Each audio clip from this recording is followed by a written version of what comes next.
You could see the win rate. This is actually KT's Game 1 score, Game 2, and Game 3 score. All 4 series they've lost. Actually, they've lost in Game 3, and almost every one of those Game 3s has been extremely close, but they have not been able to close out any of the late games they've played in those 3-game series. So. And the player of the game will go over to Blank on Diana. 3rd POG of the split already. He was the one getting the vision around the top lane as well, and Blank won 8 votes out of 12 for this POG vote.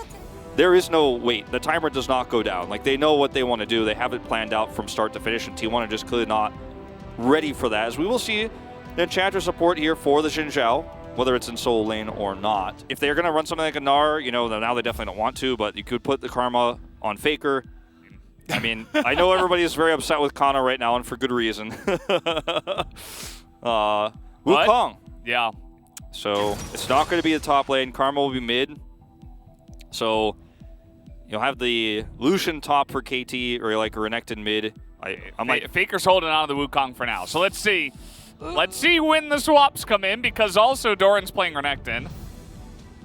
But now that's going to swap, and now this will swap for T1. Do they swap one more time? Like, whoo! Oh, actually, yes. Oh. This is the matchup T1? they want, maybe? No, they swapped back. No, they swapped again.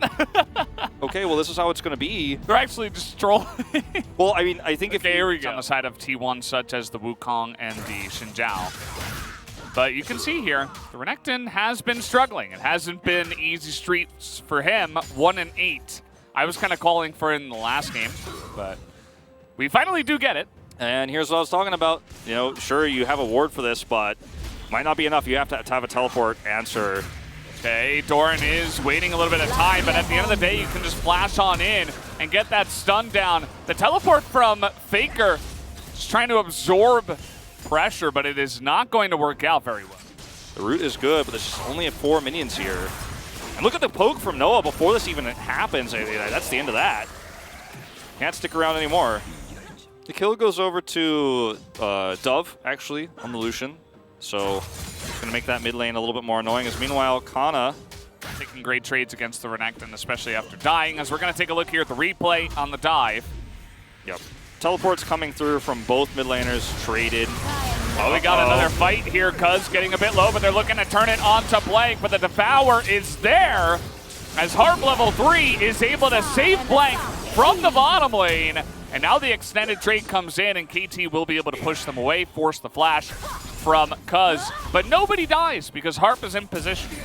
So I believe getting 2 flashes, Keриa's flash and Cuz's flash here in this exchange. Dove hits 6 to push the wave. Planned here so far for KT Rolster. They got some value out of the Renekton and the Rumble comp. You get some flashes here. Keria flashed forward actually into this, but they're still not able to make this happen. It's a really nice save from Harp. Comes in. Does have to use his own flash. But, you know, the exchange is so much better for KT because Blank survives. And then they delay so many backs, like I mentioned before. And now with no flash here on a Keria, they're trying to get the slow and the stun maybe with the lick, but nope. Just going to be pushing him away down. Once again, okay, yeah, I'm pushing the top turret. They're rotating up. Let's try to punish. So it's a big rotation from KT. Make use of Xin Zhao quite well in a vacuum. Just Faker, hold on. He's got Keria nearby, and here comes the equalizer as they're trying to get on top of Dove, and they will be able to. Blank now a little bit out of position, has to flash away. Curtain call will be thrown out here, but Harp is in position and denies any further action. Probably have a 2-0 Drake lead before the next fight that T1 wants to look for. And I don't even know if they're guaranteed this Rift Herald. The group up is coming through from KT. Teleport from Lucian in from the side from Dove. Yeah, and Kana coming on down. Double teleport now. The Chains of Corruption as the equalizer follow-up will force the flash away from Keria. As, again, this is the second Rift Herald. So T1, they're actually going to use this timing to come in here and get this tier 1 turret, or at least get some damage down, but the Stridebreaker comes in, and now Cuz might be in some trouble. Has to flash away from that one just to survive. So you can see Teddy looking to make some moves. So they do have a nice amount of poke, trying to thread the needle here. Yeah, that was a... you can see KT reacting. Oh, that's really frustrating. Yeah. The Mountain Soul has been so strong. All right, trying to get on here. He's going to get the Devour out, but now looking for the follow-up.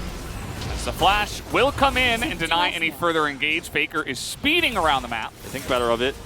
I don't know if you're going to get away with this twice, T1. TP comes in. Noah's doing a nice amount of damage. Keria, no flash, no ultimate, and Cuz just goes in and dies for free, not able to use his ultimate to even try to escape. Now the Rift Herald is going to leash again, and Teddy is just trying to assassinate on the Jhin. But now here comes the huge equalizer. The slow is making this very difficult for T1 to escape. And you can see the chase power of KT is also pretty nice. They're going to pick up another kill here. Speaking of chase power, Abyssal Voyage comes in, and it's looking like both of these T1's members should be going down. Denial on the blast cone, and that's going to be a 4-0 as KT are just taking off now. Yeah, they really are. This is another fight where T1 just got a little bit desperate to try to force something here. Escape. I'll watch it another time. They come in here very greedy. Keria's at half health, so trying to engage with Zenith Blade is just so tough.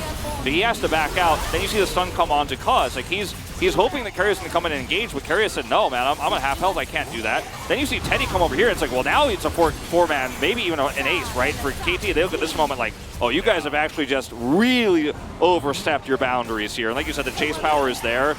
And Teddy looking for that play onto Noah, I think, was a little bit silly because you're already lost the fight. You really just need to cut your loss at this point.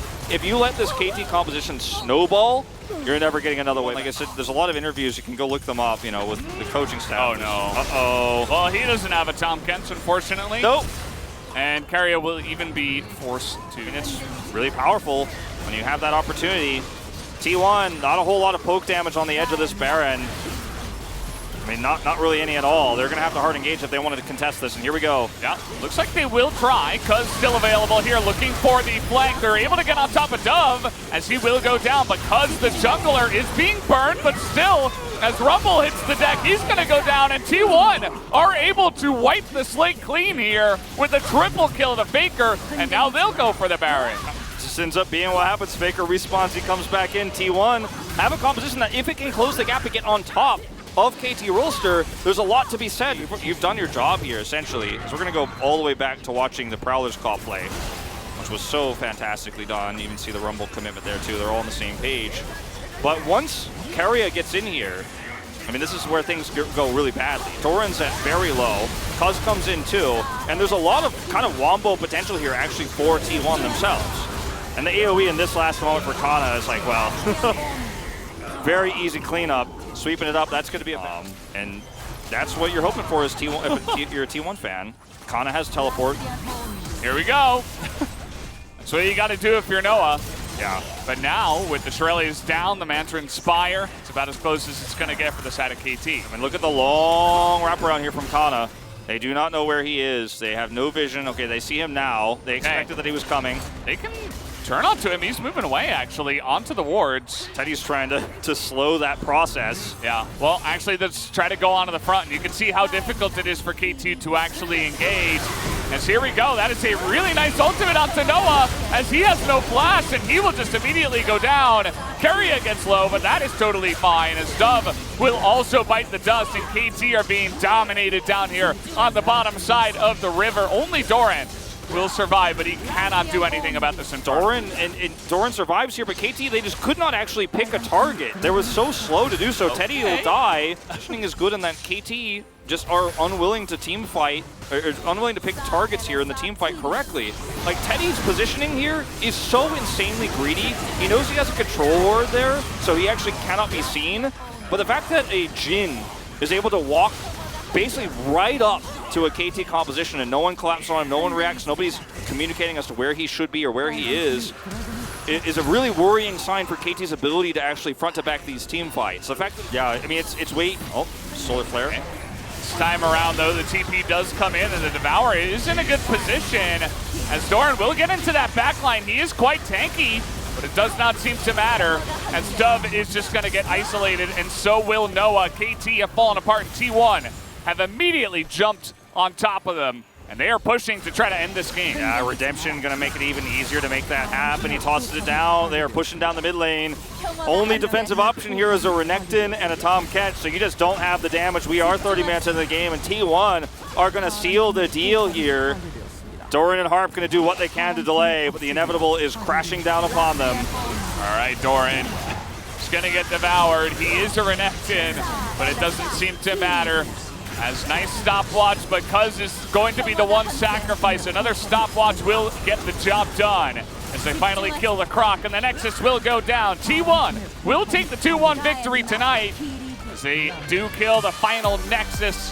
It was a battle. It was back and forth. KT had opportunities, but T1 were the better team in the end. T1 were the better team in the end, and they had way better team fights in that last game. KT were so indecisive. You're playing a poke composition, right? You're playing a comp that needs to set up first and chip away before T1. Props to Kana. He's going to do a little dance here. Not the easiest series, but at the end of the day, his Wukong was really clean. And you could see that Hirai is irate. I mean, this is, you know, you already said it, Wolf, but it cannot be overstated that KT, I think they're going to be feeling the burn of this one. It's really unfortunate. Of course, Hirai, a very supportive coach, but you can't help but feel frustrated when you're that close. You go to the Baron, you get crunched, and then it's like you're running around with chickens without heads. And you know, I saw Hirai actually before the games today. We shared an elevator. He did not look like he was very confident. He looked a little bit stressed out about going this match today. And you know, Faker helped make it happen. I think you could vote for Kana, Faker, or Curry. We're going to watch these final moments. 레넥 나 되게 못 잡는다 이거. 자, 레넥 미드 가면 끝나면 안 미드 돼. 가자. 오케이. 미드 가자. 40초거든. 내가 일단 몸 댈게. 탱자야 탱자야. Sam, we're going to move. 레넥 야 진짜 얘네 약해. 얘네 많이 약해. 무조건 해. 무조건. And we're winning no matter what. Like there's like no, basically like 100% we push. There's no doubt we can win. 나 한 명 점사하는데 비비면 되네. 오케이. 왼쪽 거부터 왼쪽 거. 왼쪽 거 오케이. 아트라시도 되고. Hit the left door, calling the turret. It's actually been like a big topic 나 탄친다. in Korean comms right now. That sometimes teams actually miscall at the last moments because they're not actually shooting the right turret. 빨리. 이퀄리스 퍼져. 내가 더블 써줄게 이거 바로 Break the 쏘는데. turret. 나이트. 다행이네. 굿. 다행이네. It's like basically saying like, oh, thank God we pulled it 결과는 off. 좋으니. Like, 그래. 다행이네. yeah, just a nice little word of encouragement there at the end. And take a look at that. Kana actually ends up with the most damage in the game, and not even that huge of a chunk of that was in the early game. yeah, Pick up the player of the game this time around, actually his third so far, and that is a big win here on the Wukong. yeah. T1, you know, this is a series win that